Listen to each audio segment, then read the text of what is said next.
पंडित धीरेन्द्र शास्त्री भले अब बिहार से जा चुके हैं, कार्यक्रम उनका यहाँ पर अब समाप्त हो चुका है। 13 से 17 मई तक उनका कार्यक्रम बिहार में चल रहा था, जहां लाखों लोगों की भीड़ लगी। लेकिन अब जब बाबा बागेश्वर का पटना में कार्यक्रम का आखिरी दिन था, उसी दिन कुछ ऐसा हो गया जिसको लेकर अब बाबा ने अपने विरोधियों को करारा जवाब दे दिया है। आपको बता दें कि बाबा बागेश्वर का पोस्टर फाड़ा गया, उनकी तस्वीर, उनके चेहरे पर कालिख पोती गई, उन्हें चोर बताया गया, 420 कहा गया। और अब इसका जवाब दिया है बाबा बागेश्वर ने। जाते जाते धीरेन्द्र शास्त्री ने अपने बयानों के जरिए विरोधियों को इस हरकत पर उनका मजाक बनाया है, बचकाना हरकत पर तीखा वार भी किया है। आपको बता दें कि जितने भी लोग वहां पहुंचे थे बाबा के दरबार में, या फिर बाबा जब जा रहे थे, उस वक्त जय श्री राम और बाबा बागेश्वर की जय जयकार कर रहे थे। और इसी को लेकर अब जो धीरेन्द्र शास्त्री ने कहा है, वो सुनकर विरोधियों का माथा घूम जाएगा। बताते हैं सब कुछ। अब नमस्कार, आप जनता जंक्शन देख रहे हैं और मैं आपके साथ वंदना पांडे।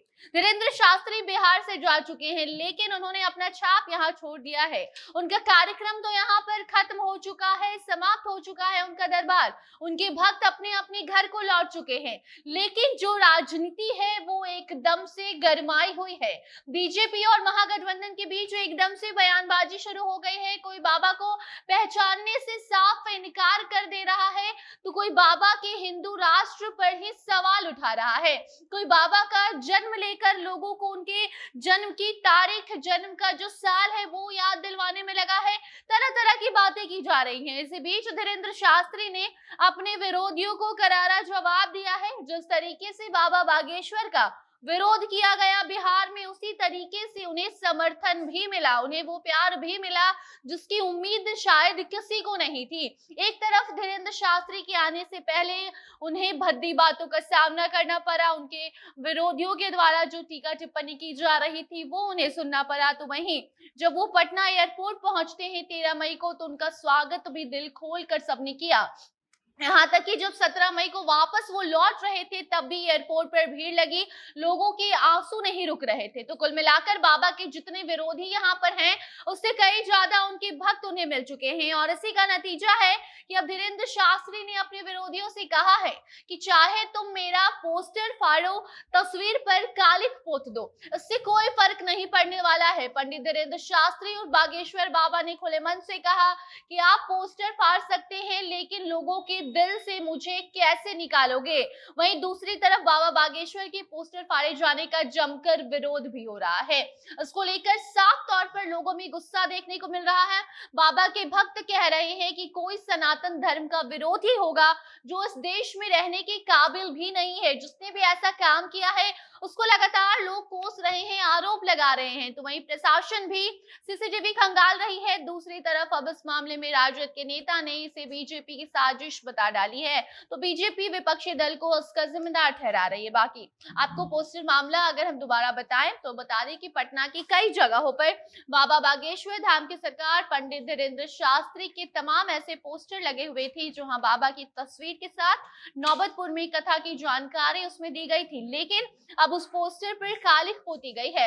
इतना ही नहीं बल्कि पोस्टर पर 420 भी लिखा गया, बाबा को चोर भी कहा गया। और अब उसी का जवाब दिया है पंडित धीरेन्द्र शास्त्री उर्फ बागेश्वर बाबा ने। जाते जाते बिहार से विरोधियों को जवाब देते हुए वो गए हैं और कहा है कि लोगों के दिलों से कोई कैसे हमको निकाल सकता है। बाकी अब धीरेन्द्र शास्त्री के पोस्टर पर पोती गई कालिख और अपशब्द लिखकर जो माहौल बिगाड़ने, दंगा फैलाने की कोशिश की गई, इसको लेकर लगातार जांच की जा रही है। पता लगाने की कोशिश की जा रही है कि राजधानी के डाक बंगला चौराहे और बाबा बागेश्वर की तस्वीर जहां जहां यहाँ लगाई गई थी, जहां पर कालिख पोती गई, पोस्टर फाड़ा गया, इसका जिम्मेदार कौन है। इसका जिम्मेदार जो भी होगा, जो भी इसका आरोपी साबित होगा, उसे सजा मिलेगी। इस मामले में कार्रवाई की जाएगी। बाकी बाबा बागेश्वर के दरबार में उनके कार्यक्रम में जो 4 दिन जिस तरीके से भीड़ लगी, और सिर्फ कार्यक्रम ही नहीं बल्कि उनके आगमन से लेकर जब वो जा रहे थे बिहार से, तब तक जो भी भीड़, जितने लोग, उनके आंखों में जो आंसू बाबा ने देखे, जितनी भीड़ थी और जिस तरीके से लोगों की आस्था बाबा के प्रति नजर आई है, उसको देखते हुए अब बाबा बागेश्वर ने कहीं ना कहीं अपने विरोधियों को, जो उन्हें पहचानने से इनकार कर रहे हैं, जो बाबा के दरबार में जब इनविटेशन उन्हें दिया गया, निमंत्रण भेजा गया, बावजूद इसके बाबा के दरबार में नहीं पहुंचे, उन सभी को कहीं ना कहीं ये जवाब दिया है और चुनौती भी दे डाली है कि आप लोगों ने कोशिश की, लेकिन वो कोशिश को नाकाम किया है मेरे भक्तों ने।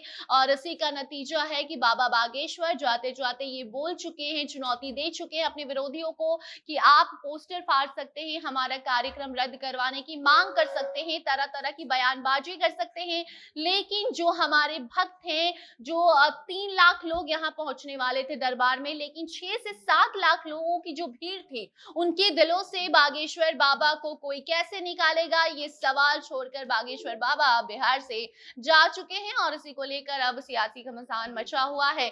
बाकी अब इस पूरे मामले को लेकर आप क्या कुछ कहना चाहते हैं, कमेंट सेक्शन में जरूर बताएं। बाकी अब इससे जुड़ी आगे भी जरूर कोई ना कोई जानकारी आएगी, क्योंकि बाबा बागेश्वर अब जा चुके हैं, उनका कार्यक्रम खत्म हो चुका है और उनके आगमन से पहले जिस तरीके से टिप्पणी की जा रही थी, अब इनके जाने के बाद भी अब ये कयास लगाए जा रहे हैं कि जो इनके विरोधी हैं या जो समर्थक है, उनके द्वारा जो भी बातें कही जाएंगी आप तक हम जरूर पहुंचाएंगे।